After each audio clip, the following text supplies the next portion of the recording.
علیکم ورحمۃ اللہ وبرکاتہ۔ IYS کی طرف سے میں آپ کا اسلامیات کا ٹیچر مخاطب ہوں۔ میں انشاءاللہ آپ کو نہم اور دہم جماعت کی اسلامیات کا سبق اللہ تعالی اور اس کے رسول صلی اللہ علیہ وآلہ وسلم کی محبت اور اطاعت کا عنوان پڑھاؤں گا۔ چند باتیں آپ نوٹ کر لیں۔ پہلی بات یہ کہ اپنے سامنے کاپی، کتاب اور قلم رکھیں۔ جو بات سمجھ میں نہ آئے لکھ کر محفوظ کر لیں اور درس کے آخر میں وہ بات آپ پوچھ سکتے ہیں۔ رسول اللہ صلی اللہ علیہ وآلہ وسلم کی محبت و اطاعت۔ گزشتہ روز ہم نے اللہ تعالیٰ کی محبت و اطاعت کے عنوان سے معنون ایک سبق پڑھا تھا جو آپ کی کتاب کے صفحہ نمبر 99 میں موجود ہے۔ رسول اللہ صلی اللہ علیہ وآلہ وسلم کا جو درجہ ہے وہ اللہ رب العزت کے بعد اس دنیا میں سب سے بڑا درجہ جو ملا ہے وہ حضور صلی اللہ علیہ وآلہ وسلم کو ملا ہے۔ تمام جہانوں میں اللہ رب العزت کے بعد جو سب سے بڑا مرتبہ اور سب سے بڑا درجہ ملا ہے وہ حضور صلی اللہ علیہ وآلہ وسلم کا مرتبہ ہے اور حضور صلی اللہ علیہ وآلہ وسلم کا درجہ ہے۔ دیکھیے اللہ رب العزت نے ہم پر پیش بہا احسانات فرمائے ہیں، اتنے احسانات فرمائے ہیں کہ اگر ہم شمار کرنے لگیں تو سانسیں ختم اور زندگیاں تمام ہو جائیں لیکن احسانات کی گنتی مکمل نہیں ہو سکے۔ ٹھیک ہے، ان تمام نعمتوں میں سے سب سے بڑی نعمت دین اسلام ہے۔ سب سے بڑی نعمت دین اسلام ہے۔ دین اسلام ایک ایسی نعمت ہے جو اللہ رب العزت نے خوش قسمتوں اور خوش نصیبوں کو عطا فرمائی ہے، ہر ایک کو عطا نہیں فرمائی۔ یہ دین، یہ اسلام ہم تک پہنچانے کے لیے حضور صلی اللہ علیہ وآلہ وسلم نے انبیاء کرام علیہ السلام کا سلسلہ جاری فرمایا، اور اس مذہب کی جو اسلام ہم تک پہنچا ہے، اس سلسلے کی جو آخری کڑی ہے وہ ہے حضور صلی اللہ علیہ وآلہ وسلم۔ آپ صلی اللہ علیہ وسلم اللہ رب العزت کے سب سے زیادہ محبوب اور لاڈلے پیغمبر ہیں۔ ارشاد باری تعالی ہے وَمَا أَرْسَلْنَاكَ إِلَّا رَحْمَةً لِّلْعَالَمِينَ، ہم نے آپ کو تمام جہانوں کے لیے رحمت بنا کر بھیجا۔ رحمت حضور صلی اللہ علیہ وسلم کی پیدائش سے پہلے مکہ میں کفار مکہ، مشرکین مکہ کے درمیان کیا کیا رواج تھے، کیا کیا رسمیں تھیں، کیا کیا بدعات تھیں اور کس قسم کے وہ لوگ تھے، یہ آپ لوگوں نے وقتاً فوقتاً اپنے ٹیچر سے اور اپنے مطالعے میں یہ بات سنی اور پڑھی ہوگی کہ حضور صلی اللہ علیہ وسلم کی بعثت، حضور صلی اللہ علیہ وسلم کی پیدائش سے پہلے مکہ کا یہ حال تھا کہ زندہ بچیوں کو درگور کر دیا کرتے تھے اور بچوں کو زندہ چھوڑ دیا کرتے تھے۔ بچیوں کو وہ اپنے لیے ایک قباحت اور ایک برائی کا سبب سمجھتے تھے، ایک بدنامی کا سبب سمجھتے تھے۔ حضور صلی اللہ علیہ وسلم کی پیدائش کے بعد بچیوں کو عزت ملی، خواتین کو عزت ملی۔ حضور صلی اللہ علیہ وسلم نے پوری دنیا کے انسانوں کے اور ساتھ ہی ساتھ جانوروں کے، چرند پرند کے، سب کے حقوق آپ صلی اللہ علیہ وسلم نے بتا دیے، سمجھا دیے۔ تو یہ کیا ہوا؟ یہ آپ صلی اللہ علیہ وسلم کی رحمت ہونے کی وجہ سے یہ سارے کے سارے معاملات اس طرح سے ہوئے۔ اب آپ صلی اللہ علیہ وسلم کے ہم پر اتنے سارے احسانات اور اتنے سارے انعامات ہیں، تو آخر جب اتنے احسانات اور انعامات آپ صلی اللہ علیہ وسلم نے محض ہماری زندگیوں کے لیے، ہماری آخرت کے لیے، ہماری جنت کے لیے فرمائے ہیں، تو ہم پر بھی کچھ چیزیں لازم ہیں۔ اس میں سے سب سے پہلی چیز جو ہے وہ رسول اللہ صلی اللہ علیہ وآلہ وسلم کی محبت، اور یہ ایسی چیز ہے کہ جو ایمان کا لازمی جزو ہے، جو ایمان کا تقاضا ہے۔ جب تک ہم کلمے میں لا الہ الا اللہ کے بعد محمد الرسول اللہ نہیں پڑھتے، اشہد ان لا الہ الا اللہ و اشہد ان محمد عبدہ و رسولہ نہیں پڑھتے، اشہد ان لا الہ الا اللہ وحدہ لا شریک لہ و اشہد ان محمد عبدہ و رسولہ، یہ دونوں باتیں ایک ساتھ نہیں پڑھتے، تب تک ہمارا ایمان مکمل نہیں ہوتا۔ ایک بات آپ یاد رکھیے گا کہ دنیا کے تمام مذاہب سوائے کمیونسٹ کے اللہ رب العزت کی ذات کو مانتے ہیں، انکار نہیں کرتے۔ اگر انکار کرنے والے کوئی ہیں جو کہ یہودی ہیں یا جو عیسائی ہیں، وہ صرف اس بات کا انکار کرتے ہیں کہ نبوت حضرت عیسیٰ علیہ السلام پر ختم ہوئی یا حضرت موسیٰ علیہ السلام پر ختم ہوئی، وہ آپ صلی اللہ علیہ وآلہ وسلم کو آخری نبی نہیں مانتے، ٹھیک ہے؟ لیکن اللہ رب العزت کو سب مانتے ہیں، کلمہ ان کا یہی لا الہ الا اللہ، اس بات کو تو وہ مانتے ہیں، لیکن جب محمد الرسول اللہ اس بات کو وہ اقرار نہیں کرتے تو اب ان کے لیے معاملات الگ ہو جاتے ہیں، ان کو مسلمان نہیں کہا جاتا۔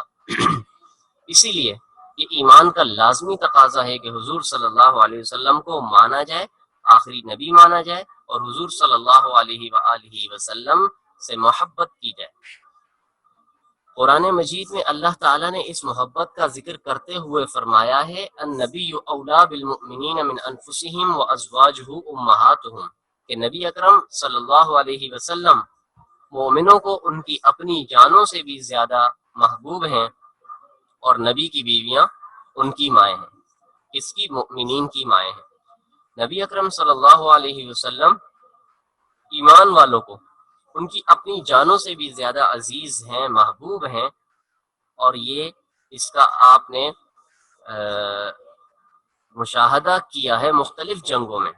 آپ غزوہ بدر کو لے لیں، غزوہ احد کو لے لیں، غزوہ تبوک کو لے لیں، کسی بھی غزوے کو آپ اٹھا کر دیکھ لیں، غزوہ خندق کو لے لیں، تو صحابہ کرام علیہم الرضوان نے اپنے جسموں سے آپ صلی اللہ علیہ وسلم کا دفاع کرنے کی کوشش تو کی ہے، پیچھے نہیں ہٹے۔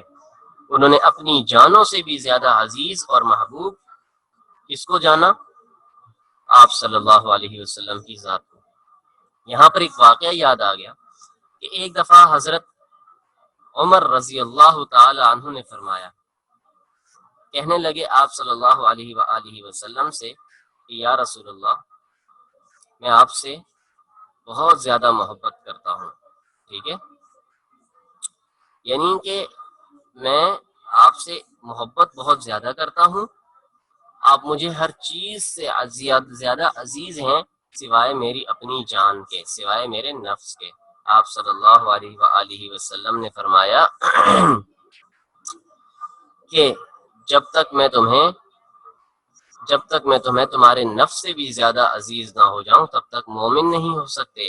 عمر رضی اللہ تعالیٰ عنہ فرمانے لگے کہ یا رسول اللہ، اب آپ مجھے اپنی جان سے بھی زیادہ عزیز ہیں۔ دیکھیں، آپ صلی اللہ علیہ وآلہ وسلم ان مسلمانوں کو، آپ صلی اللہ علیہ وسلم مؤمنین کو اپنی جانوں سے بھی زیادہ عزیز ہوا کرتے ہیں۔ مومنوں کی جان اور رسول اللہ صلی اللہ علیہ وسلم کی محبت و اطاعت میں سے اگر انتخاب کرنا پڑے، وقت آ گیا کہ آپ صلی اللہ علیہ وآلہ وسلم کی خاطر جان لٹانی پڑ جائے، تو کس چیز کا مومن جو ہے وہ انتخاب کریں گے؟ اپنی جان کو بچائیں گے یا آپ صلی اللہ علیہ وسلم کی محبت میں آگے بڑھ جائیں گے، اطاعت میں آگے بڑھ جائیں گے؟ تو فرمایا مومنوں کو جان دے کر بھی محبت کا رشتہ برقرار رکھنا ہے۔ مومن اپنی جان دے دیں لیکن آپ صلی اللہ علیہ وآلہ وسلم سے محبت کا رشتہ برقرار رکھیں کہ مجھے نبی علیہ السلام سے اتنی محبت ہے جس طرح دیگر صحابہ کرام کے ساتھ ساتھ حضرت ابوبکر صدیق رضی اللہ تعالیٰ عنہ فرماتے تھے فدا کا ابی و امی، یا رسول اللہ، اے رسول اللہ، آپ پر میری ماں اور میرے باپ دونوں قربان ہوں۔ صحابہ کرام بات کرتے تھے تو بات کرنے سے پہلے آپ صلی اللہ علیہ وسلم کے لیے یہ جملہ وہ اپنی زبانوں سے نکالا کرتے تھے کہ فدا کا ابی و امی، یا رسول اللہ، اے رسول اللہ، آپ پر ہمارے ماں باپ دونوں قربان ہوں۔ دیکھیں، یہ آپ صلی اللہ علیہ وآلہ وسلم سے محبت کا تقاضا ہے کہ ماں کی محبت بعد میں، والد کی محبت بعد میں، اولاد کی محبت بعد میں، مال کی محبت بعد میں، سب سے پہلے جو محبت ہے وہ کس کی؟ حضور صلی اللہ علیہ وآلہ وسلم کی۔ ارشاد باری تعالی ہے جہاں پر دیکھیے جہاں پر محبت ہوتی ہے تو وہاں پر آداب کی رعایت بھی رکھنی پڑتی ہے، جہاں پر خلوص ہوتا ہے وہاں پر آداب کی رعایت بھی رکھنی پڑتی ہے۔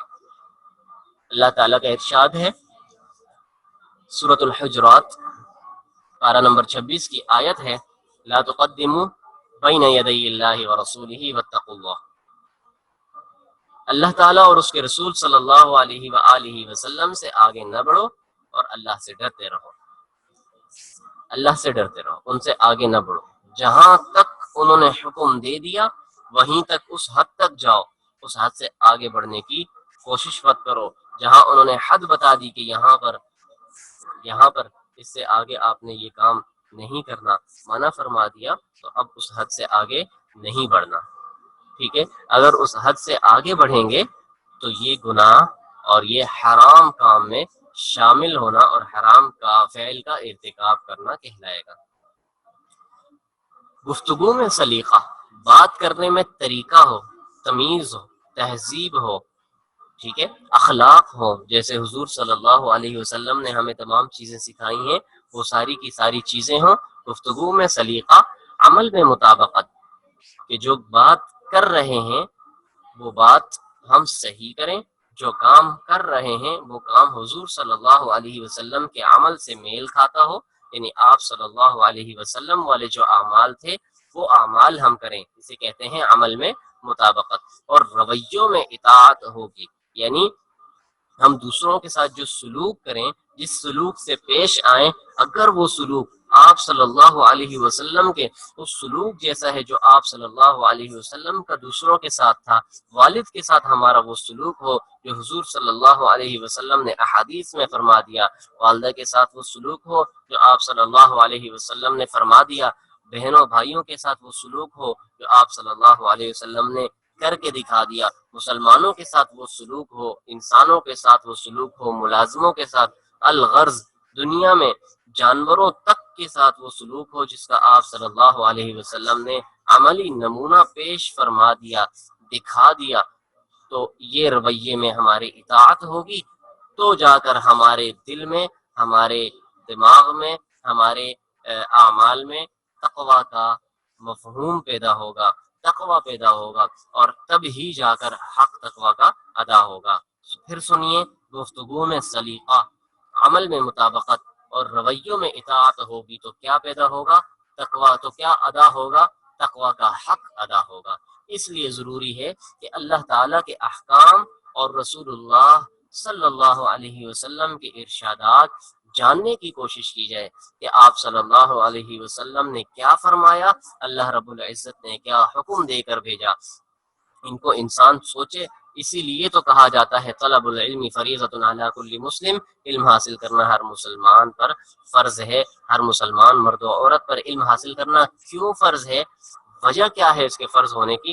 اس کے فرض ہونے کی صرف وجہ یہ ہے کہ ہمیں پتہ تو چلے کہ ہمارا دین جو معاملات ہم شب و روز کرتے ہیں اس میں کیا کہتا ہے، اس میں ہمیں کیسے چلنا ہے، ہمیں زندگی کیسے گزارنی ہے۔ 50 60 70 80 سال کی یا زیادہ سے زیادہ 100 سال کی جو زندگی ہے اس میں اگر ہم اللہ رب العزت کی نافرمانی کریں گے تو میرے عزیز طلباء و طالبات، آخرت میں ہم پر پھر اسی طرح سے ہمارے ساتھ حساب کتاب اور معاملات ہوں گے۔ لیکن اگر ہم ان کی اطاعت، اللہ رب العزت کے احکامات کی پیروی کریں گے، رسول اللہ صلی اللہ علیہ وسلم کی ذات کی پیروی کریں گے، کیونکہ اللہ رب العزت نے قرآن مجید میں فرمایا ہے لقد کان لکم فی رسول اللہ اسوۃ حسنہ، کہ تحقیق آپ کے لیے حضور صلی اللہ علیہ وسلم کی ذات میں بہترین نمونہ ہے، یعنی آپ علیہ السلام آپ کے بہترین آئیڈیل ہیں، بہترین آئیڈیل ہیں۔ جب رسول اللہ صلی اللہ علیہ وسلم ہمارے لیے بہترین آئیڈیل ہوئے تو عزیز طلباء و طالبات، آپ سوچئے کہ ہمیں کیا ضرورت پڑی کہ ہم کسی اور ایرے غیرے کو اپنا آئیڈیل بنائیں۔ ہمارا آئیڈیل کون ہے؟ حضور صلی اللہ علیہ وسلم۔ یہ ہمیں کس نے بتایا ہے؟ اللہ تعالیٰ نے قرآن مجید میں ارشاد فرمایا ہے۔ نبی اکرم صلی اللہ علیہ وسلم کا ارشاد ہے، آیات میں نے آپ کے سامنے بیان کر دی، احادیث کی طرف آتے ہیں۔ حضور صلی اللہ علیہ وآلہ وسلم کا ارشاد ہے لا یؤمن احدکم حتی اکون احب الیہ من والدہ وولدہ والناس اجمعین لا یؤمن احدکم حتی اکون احب الیہ من والدہ وولدہ والناس اجمعین تم میں سے کوئی ایمان والا اس وقت تک نہیں ہو سکتا، یعنی تم میں سے اس وقت تک کوئی ایمان والا نہیں ہو سکتا، کسی کا ایمان اس وقت تک مکمل نہیں ہو سکتا جب تک میں اسے اس کے باپ، اولاد اور تمام لوگوں سے زیادہ محبوب نہ ہو جاؤ۔ یہ آپ صلی اللہ علیہ وسلم کا فرمان ہے کہ جب تک میں تم لوگوں کو تمہاری ہر چیز سے، الغرض کہ تمہاری جان سے، تمہاری اولاد سے، تمہارے آباء و اجداد سے اور تمام کے تمام لوگوں سے زیادہ عزیز نہیں ہو جاتا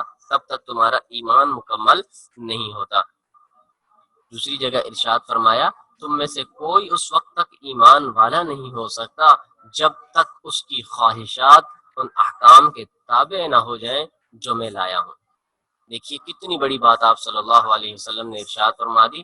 آپ اس بات کو یوں سمجھیے، حضور صلی اللہ علیہ وآلہ وسلم نے دو ٹوک فیصلہ سنا دیا کہ اپنی خواہشات کو اسلام کے تابع کرو گے تو ایمان والے کہلاؤ گے، اگر تمہاری خواہشات غلط ہیں، تمہاری چاہتیں غلط ہیں، تمہاری فکر غلط چیزوں کے حصول میں لگی ہوئی ہیں یا دین بیزار چیزوں کے حصول میں لگی ہوئی ہیں تو عزیز طلباء و طالبات اللہ تعالیٰ کا فیصلہ دو ٹوک ہے۔ آپ صلی اللہ علیہ وسلم کی زبان سے کہلوا دیا کہ تم میں سے کوئی اس وقت تک ایمان والا نہیں ہو سکتا جب تک اس کی خواہشات ان احکامات کے تابع نہ ہو جائے، یعنی ان احکامات کے مطابق نہ ہو جائے، ان احکامات کے نیچے نہ آ جائے جو میں لایا ہوں، یعنی جو احکامات آپ صلی اللہ علیہ وآلہ وسلم لے کر آئے ہیں ان احکامات کے دائرے میں رہتے اگر ہم کوئی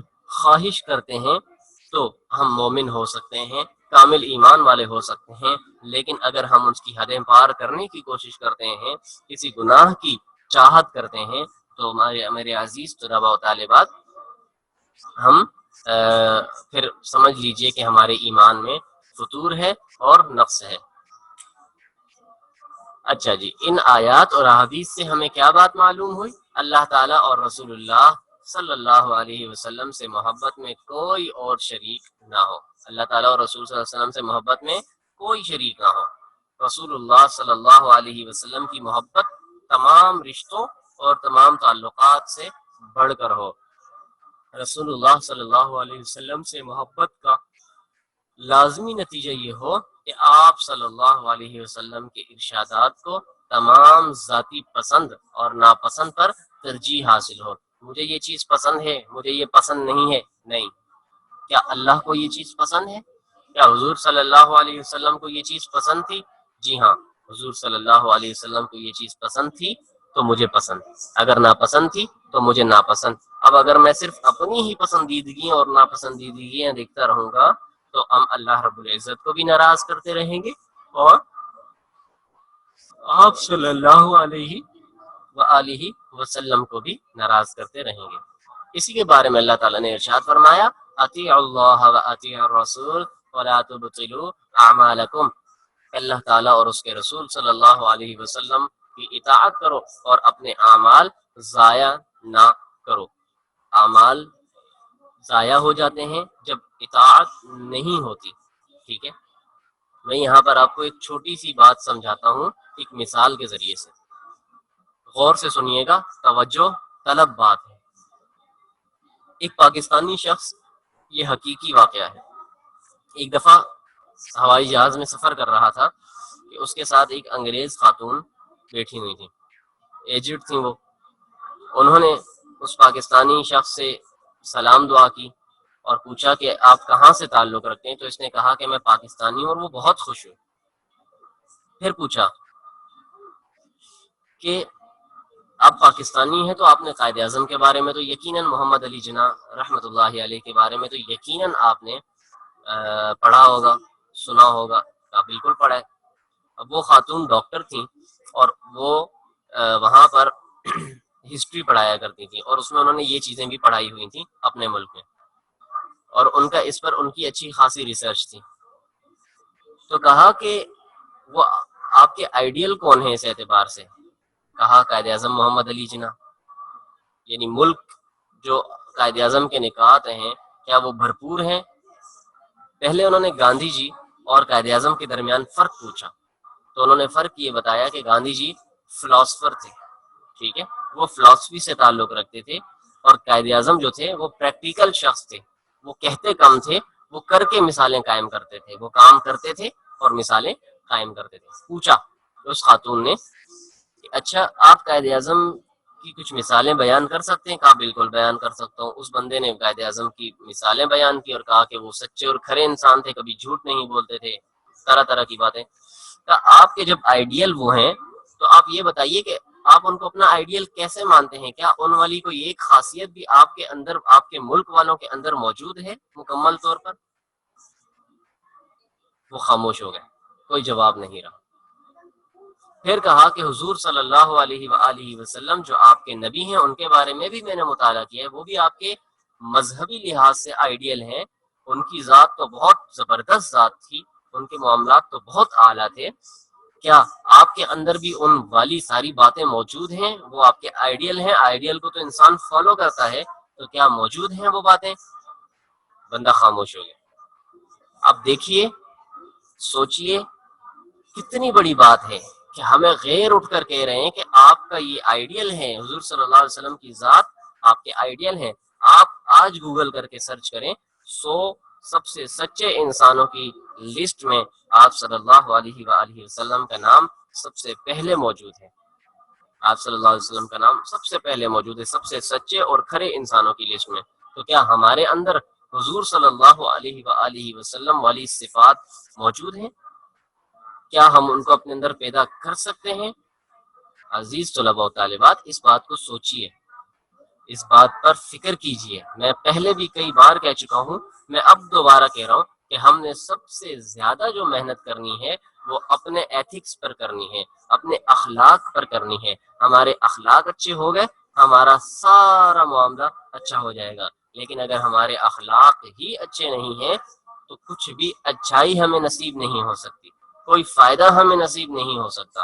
حضور صلی اللہ علیہ وآلہ وسلم کی اطاعت اور اللہ رب العزت کی اطاعت جب تک ہمارے دلوں میں نہیں آئے گی تب تک ہم دنیا کے بیکار ترین لوگوں میں شمار ہوں گے، ہم دنیا میں کوئی مقصد حاصل نہیں کر سکیں گے، ہماری دنیا میں نمازیں پڑھنے کا مقصد فوت ہو جائے گا، دعائیں کرنے کا مقصد فوت ہو جائے گا۔ جب تک اللہ رب العزت کی مکمل اطاعت اور رسول اللہ صلی اللہ علیہ وسلم کی مکمل اطاعت نہیں ہوگی تو 70-80 سال تک ہم حج کرتے رہیں، اگر ہم اپنے اخلاق پر محنت نہیں کرتے تو ایسے حج بھی خوف ہے، ڈر ہے وہ ضائع نہ ہو جائے۔ آپ سب سمجھ رہے ہیں میری بات؟ آپ سب سن رہے ہیں میری بات؟ اس چیز پر بہت محنت کریں، اخلاق پر بہت محنت کرنی ہے، ایتھکس پر بہت محنت کرنی ہے۔ جو طالبات ہیں وہ ازواج مطہرات، بی بی فاطمہ، امی عائشہ رضی اللہ تعالی عنہا، اما خدیجہ الکبریٰ رضی اللہ تعالی عنہا اور دیگر جتنی صحابیات ہیں ان کی سیرت کو پڑھیں، اور جو یہاں پر طلباء موجود ہیں وہ بھی اسی طرح سے صحابہ کرام علیہم الرضوان کی سیرتوں کو پڑھیں۔ یاد رکھنا، آج کل مختلف طریقے پیدا ہو گئے ہیں لوگوں میں دین ڈیولپ کرنے کا، لوگوں میں شعور پیدا کرنے کا، شعور بیدار کرنے کے مختلف طریقے میڈیا کے ذریعے سے اور مختلف طریقے پیدا ہو گئے ہیں۔ اس کی وجہ کیا ہے؟ اس کی وجہ یہ ہے کہ ہم اپنا معیار کھو چکے ہیں۔ ہمارا معیار وہی ہے جو اس وقت ظالموں کا معیار ہے، جو جابروں کا معیار ہے۔ کیا ہمارا معیار وہی ہے؟ نہیں، ہمارا معیار تو بہت اونچا ہے، ہم مسلمان ہیں، ہمارا ڈائریکٹ کانٹیکٹ اللہ تعالیٰ سے ہونا چاہیے۔ حضور صلی اللہ علیہ وآلہ وسلم کی سیرت پر عمل کریں گے تو یہ ممکن ہوگا۔ آگے بات آ رہی ہے، وہ ہم نے پڑھا تھا محبت رسول صلی اللہ علیہ وسلم، یہاں اطاعت ہے۔ دیکھیں میں نے جو بات کہی تھی، دنیا بھر کے مذاہب اللہ تعالیٰ کی ذات کو مانتے اور جانتے ہیں، اس کا خالق و مالک ہونے کا اقرار بھی کرتے ہیں۔ یہی وجہ ہے کہ نبی کریم صلی اللہ علیہ وسلم کے دور میں، زمانے میں، جب مشرکین مکہ اور یہود و نصارہ نے یہ دعویٰ کیا کہ انہیں اللہ تعالیٰ سے بڑی محبت و عقیدت ہے اور اللہ بھی بس ہم ہی سے محبت کرتا ہے، ٹھیک ہے، کیوں؟ کیونکہ ایک کہتے تھے عزیر، حضرت عزیر اللہ تعالیٰ کے بیٹے ہیں، دوسرے کہتے تھے حضرت عیسیٰ اللہ تعالیٰ کے بیٹے ہیں۔ وہ کہتے تھے کہ بس ہم ان سے اتنی محبت کرتے ہیں، ہمیں ان سے اتنی زیادہ محبت ہے تو ہمیں اللہ تعالیٰ بہت پسند کرتے ہیں۔ تو ان کی اس بات کے جواب میں اللہ تعالیٰ نے سورہ آل عمران کی آیت نمبر 31 میں یوں ارشاد فرمایا، اے پیغمبر آپ کہہ دیجئے، اے پیغمبر آپ کہہ دیجئے اگر تم اللہ سے محبت کرتے ہو تو میری اتباع کرو، میری پیروی کرو، یعنی حضور صلی اللہ علیہ وسلم کی بات مانو۔ اگر اللہ سے محبت کرتے ہو اللہ تعالیٰ تم سے محبت کرے گا اور تمہارے گناہ بخش دے گا۔ اگر اللہ تعالیٰ کی ذات سے واقعی جس طرح سے کہہ رہے ہو محبت موجود ہے، اللہ تعالیٰ کی ذات سے آپ کی محبت سچی ہے، تو اللہ تعالیٰ کے بھیجے ہوئے پیغمبر جن کا نمبر تھا آخری، جنہوں نے آنا تھا، اللہ رب العزت کے ان بھیجے ہوئے پیغمبر کی قدر کرو، ان کی اطاعت کرو، ان کی بات کو مانو، تب جا کر کیا ہوگا، اللہ تعالیٰ تم سے محبت کرے گا اور تمہارے گناہ بخش دے گا۔ اس آیت میں یہ بات بیان کی گئی ہے کہ اللہ تعالیٰ کی محبت حضور صلی اللہ علیہ وسلم کی اطاعت کے ساتھ مشروط ہے، یعنی شرط یہ ہے کہ آپ صلی اللہ علیہ وسلم کی اطاعت ہوگی تو اللہ رب العزت کی محبت ہوگی۔ اگر حضور صلی اللہ علیہ وسلم کی اطاعت نہیں ہوگی تو اللہ رب العزت کی محبت کا بھی جو آپ لوگوں کے ذہنوں میں غلط فہمی ہے وہ بھی نہیں، اللہ تعالیٰ کی محبت بھی نہیں ہوگی۔ یہ جواب دیا گیا ہے اس آیت میں۔ محبت الہی اسوہ رسول صلی اللہ علیہ وسلم کی پیروی کا نام، یعنی آپ صلی اللہ علیہ وسلم کی زندگی کا نام ہے، آپ علیہ السلام کو اپنا آئیڈیل بنا دینے کا نام ہے۔ اطاعت میں مکمل خود سپردگی درکار ہوتی ہے۔ اطاعت کیا ہوتی ہے کہ ہم نبی علیہ السلام کے اعمال کے حوالے، ہم اللہ رب العزت کے حوالے کہ جو اللہ رب العزت کا حکم ہے میں وہی کروں گا، جو آپ صلی اللہ علیہ وسلم کی احادیث مبارکہ ہیں میں انہی پر عمل کروں گا۔ اس کو کہا جاتا ہے خود سپردگی، کہ انسان اپنی طرف سے کوئی کام نہ کرے بلکہ جس کام کا حکم دیا گیا ہے صرف وہی کام کرے۔ ظاہری عمل کے پیچھے دلی چاہت اور قلبی میلان ضرور ہوتا ہے۔ انسان جو بھی ظاہری طور پر اعمال کرتا ہے اس کے پیچھے دلی چاہت ہوتی ہے، دل کی خوشی سے کوئی کام کیا جائے اور دل کی خوشی کے بغیر کوئی کام کیا جائے، دونوں میں بڑا فرق ہوتا ہے۔ دیکھیں ایک عام مثال لے لیں، کہیں کھانا بنتا ہے، کھانے کے بعد کیا کہا جاتا ہے، واقعی دل سے کھانا بنایا ہے، دل سے چائے بنائی ہے، ٹھیک ہے۔ تو اب دل سے نہیں بنائی کا کیا مطلب ہے کہ وہ بس کام انہوں نے سر سے اتارنے والی بات کی ہے۔ جب ہم ایسی چیزوں کو پسند نہیں کرتے کہ ہمارے معاملات میں کوئی سر سے اتارنے والے کام کرے اور محبت اور دلی چاہت نہ ہو، تو یہ اللہ رب العزت کی ذات جن کو ہر چیز پرفیکٹ چاہیے، جن کی ہر چیز بنائی ہوئی پرفیکٹ ہے، تو مجھے یہ بتائیے کہ اللہ رب العزت کی ذات ایسی چیزوں کو پسند کریں گے؟ نہیں، وگرنہ یہ عمل منافقت بن جاتا ہے اگر قلبی میلان نہ ہو۔ اللہ تعالیٰ نے ارشاد فرمایا فَلَا وَرَبِّكَ لَا يُؤْمِنُونَ حَتَّى يُحَكِّمُوكَ فِيمَا شَجَرَ بَيْنَهُمْ ثُمَّ لَا يَجِدُوا فِي أَنفُسِهِمْ حَرَجًا مِّمَّا قَضَيْتَ وَيُسَلِّمُوا تَسْلِيمًا۔ سورۃ النساء آیت نمبر 65، آیت نمبر 65۔ فرمایا تمہارے رب کی قسم یہ لوگ اس وقت تک ایمان والے نہیں ہو سکتے جب تک کہ اپنے تنازعات، اپنے آپس کے جھگڑے، اپنے آپس کے معاملات میں آپ صلی اللہ علیہ وآلہ وسلم کا حکم نہ مان لے۔ کون کہہ رہے ہیں؟ اللہ تعالیٰ فرما رہے قرآن مجید میں، نہ مان لے، اور پھر یہ کہ جو فیصلہ آپ صلی اللہ علیہ وسلم کریں اس پر تنگ دل نہ ہو بلکہ پورے طور پر اسے تسلیم کر لیں۔ اطاعت و اتباع کی عملی شکل سے ایمان کے تقاضے پورے ہوتے ہیں اور تسلیم و رضا کی برکات حاصل ہوتی ہیں۔ اگر ہم اطاعت کریں گے، اگر ہم حضور صلی اللہ علیہ وسلم کی پیروی کریں گے تو ایمان کے تقاضے پورے ہوں گے۔ یہ ایمان کا تقاضا ہے کہ اطاعت بھی کی جائے اور پیروی بھی کی جائے، ان کی بات کو مانا جائے، اپلائی کیا جائے خود پر، اور تسلیم و رضا کی برکات حاصل ہوتی ہیں۔ ماننے کی اور رضامندی کی جو برکتیں اللہ رب العزت پھر نازل کرتے ہیں وہ پھر ہمیں ملتی ہیں، ہماری زندگیوں میں برکتیں ہوتی ہیں، ہم کم وقت میں اتنے بڑے بڑے کام کر جاتے ہیں کہ لوگوں کی عقلیں حیران ہو جاتی ہیں، دنیا بھی اچھی ہو جاتی ہے، آخرت بھی اچھی ہو جاتی ہے۔ اب ہمارا آج کا لیسن کمپلیٹ ہوا۔ جو آپ لوگوں کا جو ہوم ٹاسک ہے، چونکہ ہم نے اس میں ایک عنوان، جن کے پاس کتابیں ہیں وہ ذرا صفحہ نمبر 102 کھولیں، تو ہم نے اس میں ایک عنوان چھوڑا ہے ختم نبوت کے نام سے۔ یہ ٹاپک تھوڑا سا تفصیلی ہے، اسے انشاءاللہ ہم اپنی نیکسٹ اینڈ لاسٹ کلاس میں پڑھیں گے۔ اور اللہ تعالی مجھے آپ کو حضور صلی اللہ علیہ وآلہ وسلم کی اتباع اور اطاعت کرنے کی، اللہ رب العزت کی اطاعت و محبت نصیب فرمائے۔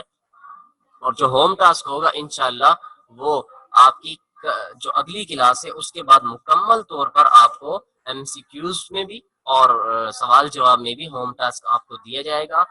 یاد رکھیے جو سبق میں پڑھا چکا ہوں، M C Qs objective type questions جو ہیں اسی میں سے وہ بن کر آئیں گے۔ آپ کو بہت کیئرفلی اس کا مطالعہ کرنا ہے، پڑھنا ہے، سمجھنا ہے، جو باتیں یاد کرنے کی ہیں وہ یاد کرنی ہے۔ جتنی تفصیل میں آپ کے سامنے بیان کر چکا ہوں اتنی تفصیل بہت ہے اگر آپ سوال جواب لکھنا چاہیں تو۔ انشاءاللہ اگلی کلاس میں ملاقات ہوگی۔ اللہ حافظ۔